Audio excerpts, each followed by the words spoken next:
Kumusta mga buddy? Kasalukuyan nandito tayo ngayon sa Kicks Kemet. Bali, nandito tayo ngayon para i-support natin yung mga tropa nating magda-drive, magpa-final exam. Lalo na to si Bay Norme, kailangan natin i-support to para pumasa na. Bay, kaya na ba, Bay? Ay, matik, kayang-kaya. Ito si kabady nating John Gabino. Pumunta kami rito para mag-ukay, pero ayun, sablay, sarado ang ukayan. Kaya iso-support na lang natin ang ating mga tropa. Pinantay natin yung isang tropa natin, nandun na, nag-drive na siya. Ano na yun? Final drive test na yun. Mamaya, balitan ko yung mga buddy. Mat, salamat. Good luck, buddy.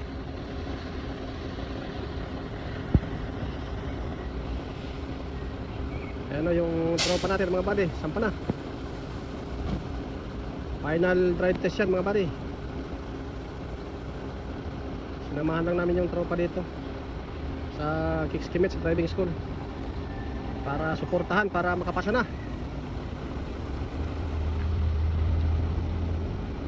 Yan ang unang gagawin niya. Kukunin niya yung yung taco disc, tapos pipil upan niya yan. After na mapil upan, ipapacheck sa authority.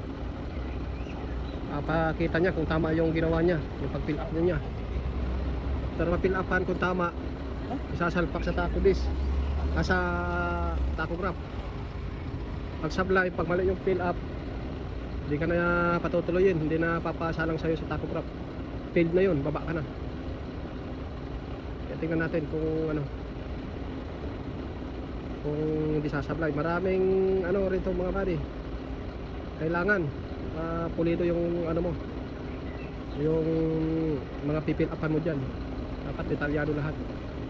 Kasi ang binabantayan ng authority, yung mali mo lang.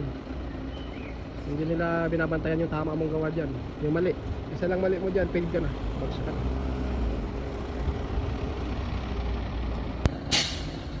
Ayun, yung tropa natin bumaba na. I-check siya ng truck. I-check niya yung ilaw, kung gumagana pa lahat.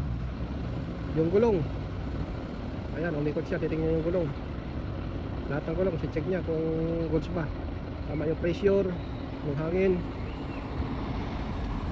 Tapos yan, yung brake light, i-check niya kung gumagana. Ayan, tataas ang kamay niyan, sisenyas kung goods, kung gumagana. Ayan, gumagana lahat. Sampa na siya ngayon, parang ikutin pa yung yung manibela, yung working, gumagana. Ayan, pag sampa sa truck, tatanungin siya dyan kung ano yung mga chinek mo.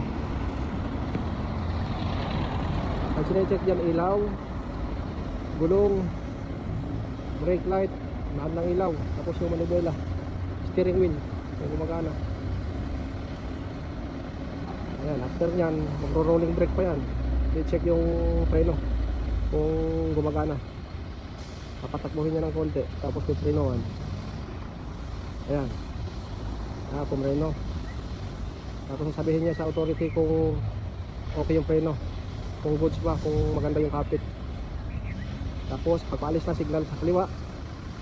Tapos diretso na, patay signal light. Pagdating dyan sa may stop na yan, titigil siya dyan, stop. Tapos signal light pa kanan, kasi pa kanan siya. Ayan, diretso na yan hanggang yan mga buddy, hanggang doon sa city. Almost 1 hour yan ang drive test na yan. Pag mabilis na nakabalik yan, wala pang kalahating oras, ibig sabihin yan bagsak. Ganun kahigpit dito mga buddy.